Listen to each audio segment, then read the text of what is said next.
to say that we could see that moving kids into English medium reaps a huge reward in the quality of the life of the kids. So me and Kathy decided, well, this is what we want to do, at least for the next few years. Move as many kids as possible into English medium. So then we picked up 4 kids. These 4 are toppers from Nambikai.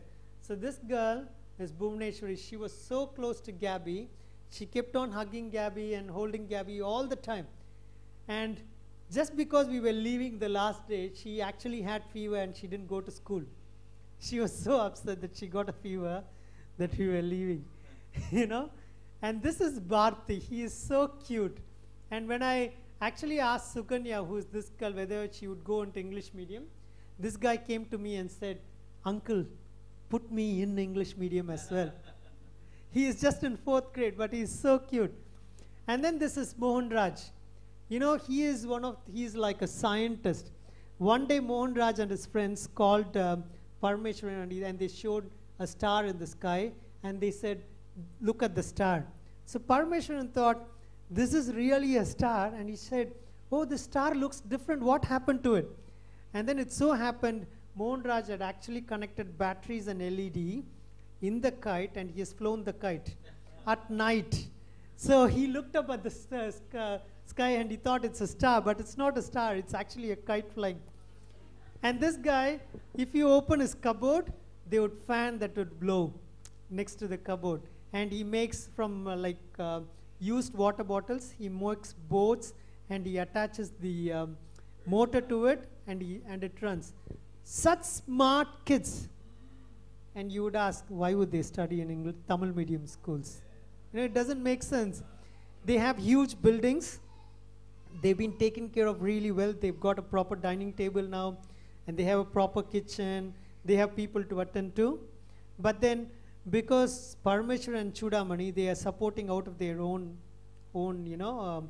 income, it's very hard for them to support these kids in English medium. So we thought, why not move them into English medium? We floated the idea with them, and they accepted it. And then I spoke to my friend who is in real estate. It only took a minute for him to make up his mind to support one of the kids, and it took only 3 hours for him to support all the other kids. He went and found 3 other friends to support them. And it was like $800 per year to put them in the best school. It was like 40,000 rupees per year. But it makes a huge difference in the life of the kids. And you know what? There is nothing to feel awe about it, because as a church, this is what you've been doing for the past 7 years in Kashmir. You have to be extremely proud of this. But I felt let down myself, because I thought, if I could do all these, if me and Kathy could do all these, we wasted nearly 8 years, since we started doing Kashmir 1.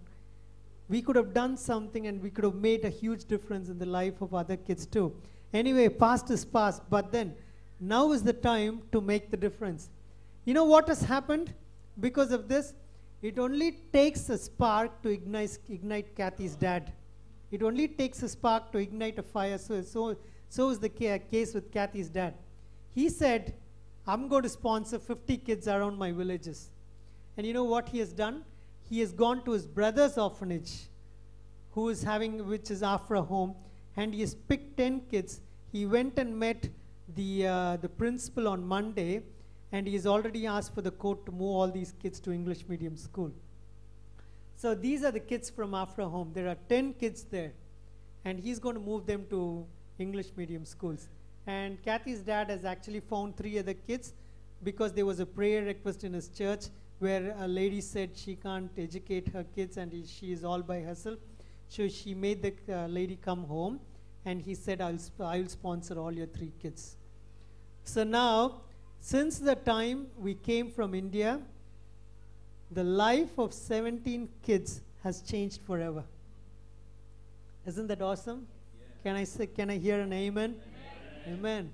Amen. Life of 17 kids has changed forever.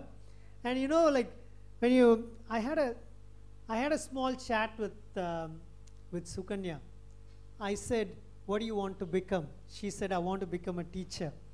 So I just spoke to her and I tried to change her mind. So after 10 minutes of talk, I asked her, what do you want to become? She said, I will become a professor.